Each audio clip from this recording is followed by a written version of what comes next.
Sawmills are an important sector of the forest products industry in the South, producing lumber for both residential and commercial construction.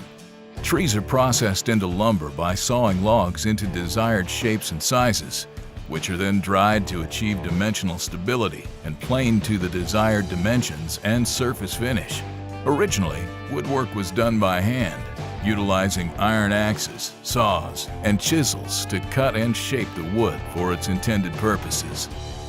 Today, lumber dimensions have been standardized and divided into three main categories based on its nominal thickness, or the dimensions of the wood before it's planed. Lumber with a nominal thickness of less than 2 inches are classified as boards. Those with nominal thickness of 2 inches but less than 5 inches are classified as dimension. Those with nominal thickness of 5 inches or greater are classified as timbers. Trees are felled, hauled to the mill, debarked, and placed into storage. Keep in mind this simple rule of thumb. Roughly half of any log winds up as lumber, with the balance recovered as chips, sawdust, or bark. As needed, logs are taken out of storage and carried into the mill where they're bucked or cut into predetermined lengths. The next step depends on what type of sawmill technology is being used. Higher value or larger logs are initially processed through a head rig to break the log down into boards or cants. These boards or cants are then run through additional saws to obtain the desired dimension and length. Small logs, particularly small pine logs, are processed with a chip and saw. This process involves chipping off the edges of the log, then running the square cant through a gang of saws to produce boards. These boards are then run through a trim saw to yield the desired length. Since logs are not perfectly cylindrical, how the log is positioned during the first step of breaking down the log can have a big impact on lumber yield.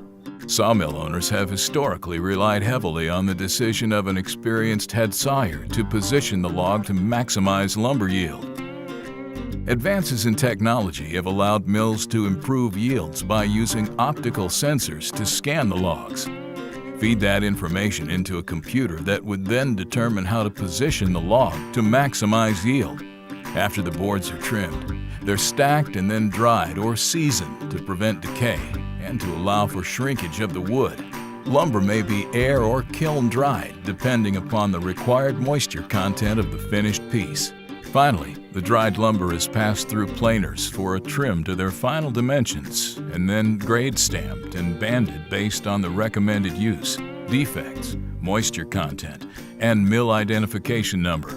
Production of lumber in the South is dependent on the availability of an abundant and sustainable supply of trees. Many of today's sawmills utilize automation and optimization technology to maximize efficiency and worker safety. Virtually all of the waste generated in a sawmill is utilized. Portions of the logs that can't be sawn into lumber are chipped and typically sold to pulp and paper mills to produce paper. Sawdust and bark may be used to heat the kiln for drying, or may be used to produce products at other mills.